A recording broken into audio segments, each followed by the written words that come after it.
Welcome to the Top Employers podcast series.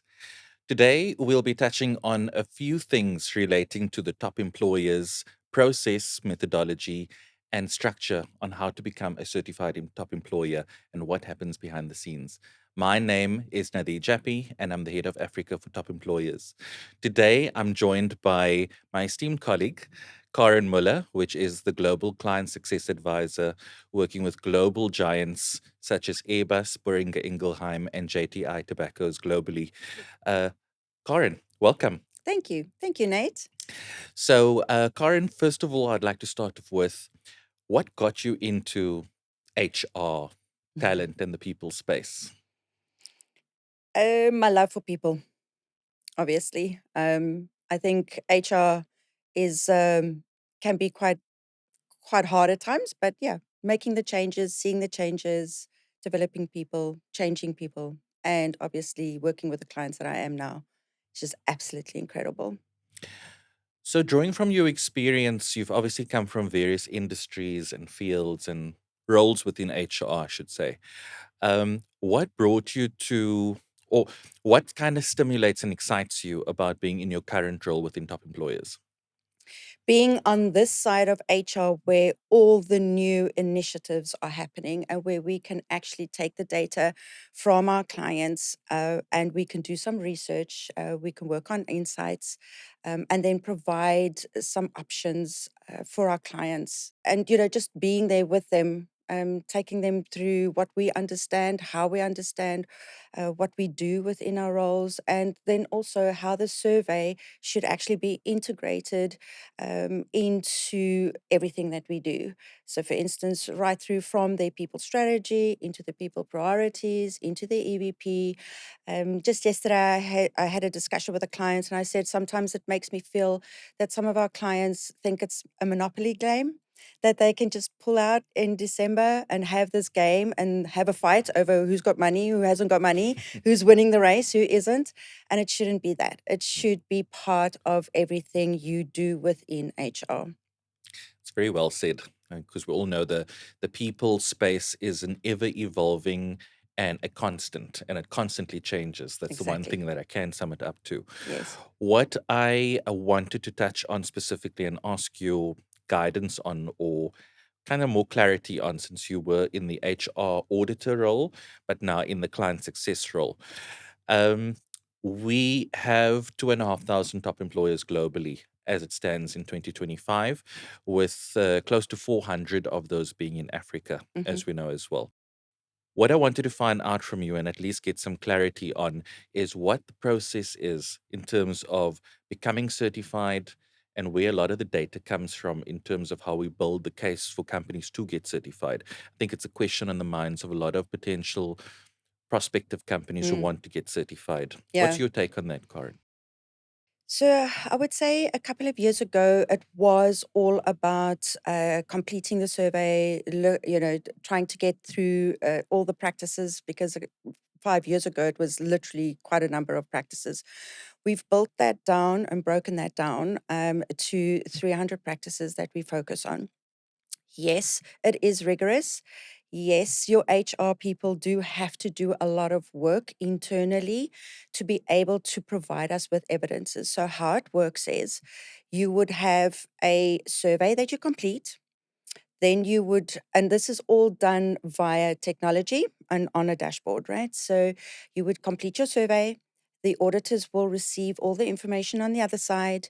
They will then choose a number of those questions where you would then have to, as a client, have to provide evidence. It's like a typical audit, So you have the validation call or the audit call. That's about a 3 hour session where the auditor actually sits with you and asks you for specifics around certain of those practices. If you do not have those practices in place, then the auditor is also there to be able to guide you in telling you, what is needed for this practice to be in place, and how much more information do you need to add. So we've had a lot of questions with regards to this, of how are we doing this? Is it just a paid for seal that everyone gets? And my answer to that would always be no, it's not. And it's definitely a lot of blood, sweat, and tears from the HR team. Working with new clients, we try and include not just the main person that is sort of the project leader, we try and include everyone in HR, right? So when I start working with a client, I'd advise them to please, once they start working with us, to invite their leaders, but also invite their colleagues within the process. The other thing that's quite important is to invite their employer branding or their marketing or their corporate comms. We have seen in HR that we cannot work without marketing. We cannot work without comms, especially the way that we're going now, and with all the digitalization, and especially with all the employer branding and that, and trying to build in that ecosystem. Mm. So, very interesting, obviously, and it's obviously the meat around the bone when it comes Yes. down to what is expected within an audit process and what the process is about. Now, apart from the HR audit and the employer branding side of it, the HR insights that's provided, the benchmarking, what do you see as some of the most critical areas that companies look for when they look at the HR data that's provided to them? A number of our companies will also ask us, where do we get the data? And how do we collect this data? So obviously, throughout the whole year, we are busy auditing a number of companies. Like you said, this year's 2,500, and next year will be a lot more. So what we do is we collect all that information. There are certain questions that we ask around benchmarking, so we can try and figure out, which industry is doing what. And then what we do is, on an annual basis, we'll go through all that information. We've got researchers, so we've got a whole big research team, and they literally would work through that data that is provided. So there's different questions that within the general aspect that we do ask, but also within those different domains. So we've got 6 domains within the survey. Each one of those show the direction of where the company is going, or the foundation that the company is built on. And the other 3 is very important because it goes around the employees and what the employees need with regards to that. After that, all that information then is gathered. We then look at the research. We do quite a bit of research with regards to what McKinsey is saying, what is Deloitte saying, what is all the big companies out there, Bershon, Gartner, what is everyone saying around that? We look at what our top employers are saying with regards to what they have in place and what they don't have in place. And then we'll look at those trends to see, are, are these trends that we can build into our World of Work trends report. So, for instance, we already started to work with, luckily this year, I'm involved with the research team where we're already looking at 5 topics that we can focus on when we are launching the new World of Work Trends report for 2026. Super exciting, Karen. The World of Work Trends Report is actually something I look forward to every year, Mm, because no one trends report is the same as the next, right? So we yeah, always learn something new. I think in terms of what you've mentioned to us, what I deduct from it and from my understanding is that this is not a one hit wonder off no, the shelf solution. It is a rigorous it process. is. What do you believe would be part of the rigor that this process entails that makes it even more credible? Mm. It is the 300 kinds of practices that we sort of break up into different topics. So we cover areas like people strategy, business strategy, leadership, right through till sustainability, diversity, equity, inclusion, ethics, integrity, attraction. So there's a lot of those areas that we do. The rigorous part, I think, would be in the first year, would be to complete all those questions, right? Because and that's why we have the 3-year contracts. The first year is basically to find yourself, you find your feet as a client. So there are a number of questions that we will ask that you would have to have in place, but you would also need to have to provide the evidence up front. That then becomes the basis of what you have in place. The second year, we found, and because I've been working with quite a number of clients, those that have certified and those that haven't certified. And the second year is where they can basically, they don't have to complete the survey from scratch. It's sort of got pre-filled answers already. And you can just focus on those areas that are related to your people strategy and your EVP. That's really important for you as a company. And that is where we start seeing where companies then start getting comfortable. They're understanding the process a lot more. They're understanding what needs to be provided. In the third year, that is where the companies then start creating their plans or their scenarios around those best practices of what they want to achieve with regards to their people strategy. And that is also why I said it's so important to be able to link this survey and the practices that we've got with everything that you do on a daily basis within your HR Mm, team. mm, Um, it needs to be, incorporated into one sort of one unity. mm, It cannot be seen as separate unities at all. Then the rigorousness is also completing, providing evidence, and then going through the validation process. And then you have to receive the 60% to be able to be certified. Right? Usually we see that it's not, the normal average for our first time participants is anything about 70 to 74%, when they do reach their targets or their scoring. But yes, I think it is about the rigor or the work. If I think about if I think back about where we were and how we're working with clients now, it is about setting up your team. And that's what we try and do in client success as well, is setting your team up for success. What is your admin looking like? Do you have a shared portal? Do you have um, teams that can actually work on the survey, provide you with the necessary information? And the successful teams are the ones that actually have their whole team, the buy-in from the whole team, but also the buy-in from their leadership. And then that, with the certification, that then also filters down to having your corporate comms or your branding team involved, because they then take that to the employees. And then that becomes part of, being part of a top employer is for the employees as well. Because in the end of the day, this is why we're doing this, right? Is because is for the employees. yeah, In the yeah, end of the day. yeah. Yeah, I completely agree with you. I think that internal communication and the vested interest by the entire workforce, but more so as an executive sponsor, having the senior leadership of the organization involved is where you get complete buy-in, and it ultimately translates into the success, which ultimately becomes the organization becoming a top employer, Yeah, right? exactly. Something that you touched on earlier, which I completely liked, and it's something I wanted to speak about as well. There's a common misconception that um, it's a paper pushing exercise, Mm, that it is an Excel spreadsheet with 300 questions on it, and yeah. there is a yay or nay answer to it, and that's it. You complete it, you submit it. But instead, this is a digital dashboard with a portal with various activities. And obviously, that data that's put into that system is critical. Now, my question to you is, why is the dashboard and the online portal so critical through the 3-year period? hmm That's also another thing that we've seen that our clients aren't using at times to the fullest, right? So we've built the whole portal for our clients to make it easier.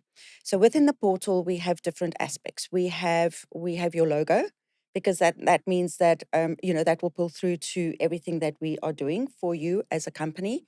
We also got our insights and all the research, all the white papers that we've done, all the best practices that we've received from different companies, all the recordings that we've done, all the white papers that we've produced will also be on the portal. And then the survey is completed on the portal. So we try and make it as easy as possible for our clients, especially in your first and second year. It's quite stressful because you don't know what you need to do, and you don't know how to do this. So it's a very easy way of completing the survey, and it's a live action. So your auditor will be able to see everything on the other side once they're completed. Once they are done and everything is, they've been, everyone is completed, so you go through your validation process, then it goes into what we call certification and feedback, meaning that you've received your certification, but it also means that your results of your survey is now available on your dashboard. And that is where you can go into your results dashboard. And that is where the work starts, right? So you can see every year, you can see how you have grown within your practices. You can also see the year-on-year evolution. So, for instance, when I start working with my clients on the HR Insights Plus, or part of our HR Ignite program advisory sessions, we dive into that information because that is where the crux is. You can see how it is either connected to their people priorities. You can also get an understanding of what that client, still needs to work on, and then they can also benchmark their data. So they can benchmark their data against industries, company sizes. They can also go according to regions and also, according to countries. They can choose the benchmark themselves. And then they can work according to that, and they can actually try and see how far they are from the benchmark, or are they, in line with the benchmark. We also provide some amazing areas of development, so that we tell you, which areas you need to focus on within each one of those areas. But we also provide you with areas to tell your leadership, where you have grown, and what you have in place. Your benchmarking group might not have in place, right? So the dashboard becomes your go-to. I always, whenever I speak to a client, I tell them, keep that open as a little icon, because you've got all the information there. We've got our insights there. We've got the events there. We've got all the data that we've done. We've got all the research that we've done. But you've also got your dashboard and your results, so that you can actually play around with it. You can also include all your HR teams with it. So you can include everyone on the dashboard, but you can also include your comms people on the mm, portal. mm, So that provides them, because we also provide you with your press release, mm, and your mm, seals. mm. So, thank you for that, Corin. I think what stands out to me is the fact that you've got year-on-year comparisons, Yes. and I think a very good measurable sometimes is to see what you've done previously, in order to determine what you need to do differently Yes. this year in order to improve upon that. Yeah, Would it be fair of me to say that it is a clear area to determine what your areas of improvement look like and where they are? definitely. Yes. So you got the two areas. You'll be able to see or benchmark you got your benchmark data. Then you've also got, and you can see where you are, against your benchmark data or your benchmarking companies. But definitely, if you go and filter, you'll be able to see what is your highest scoring, what is your lowest scoring. And this is where I, usually get in touch with the clients as well. Is there could be those quick wins that our clients can focus on. So, what is those areas that, for instance, would be easy to fix and quite cheap, right? Because there's certain within the survey. We've also got things like digitalization, right? So we know that that isn't something very easily to fix, and that might not be as cheap as what we want to fix, right? So there are those various areas that we would look into, and we would guide you, so maybe looking at what your people strategy looks like, what your EVP looks like, and then guiding you within that process to say, what is important for you as a top employer? What do you want to achieve within the results? So where are you and what do you want to focus on? And then basically that will then guide you, within your results, so that you can see what you've done throughout the year. But you can also see throughout the 3 years what you've achieved and how you've worked towards that. So yeah, so it's about increasing your best practices in the end of the day, and maybe working on those, to be able to, bring those to the forefront and showcase what you've got. Mm. I think a true comparison or identification of growth is to be able to do that comparison over the 3-year period. It also makes Yes. sense as to why it's a 3-year period and not a 1-year exercise, because we all know these kinds of projects take time. Yes, they do. Yeah. And we all know that in HR, you cannot fix something within a year, right? Mm-mm. So if we're looking at 20 different kinds of topics and we're looking at over 300 practices, we know as HR professionals that you're not going to be able to fix that all in 1 year. You need to, and that's why I like including everyone in the team, because there is a focus area every year. We work towards a 3-year or a 5-year people strategy. So within that, there are those areas that you can connect to that. We've even got some of our clients that literally use the practices and link the practices to their financial year end reporting, but they also link that to their sustainability reporting. And they will use the practices or what they've achieved within those for the people within these reports. We've got clients that use the survey or the certification within the sales pitches. So when they are doing sales pitches to different clients, they will highlight what they have as a top employer and how they're working towards creating a better world of work for their own employees. And that usually resonates with whoever they are pitching to get into to the process. Mm, mm. Well, very insightful, Karen. Thank you so much for your time. It's been extremely interesting to be able to find out what the behind the scenes work looks like. I think a lot of people do not really know what goes on behind the scenes, and it's very interesting to hear about that. Uh, this is all we wanted to find out in terms of what Top Employers is all about and what the process is behind the scenes. If you're interested in becoming a top employer, please feel free to reach out to us and we'll be able to take you through an assessment to determine what your HR maturity looks like. Thank you so much.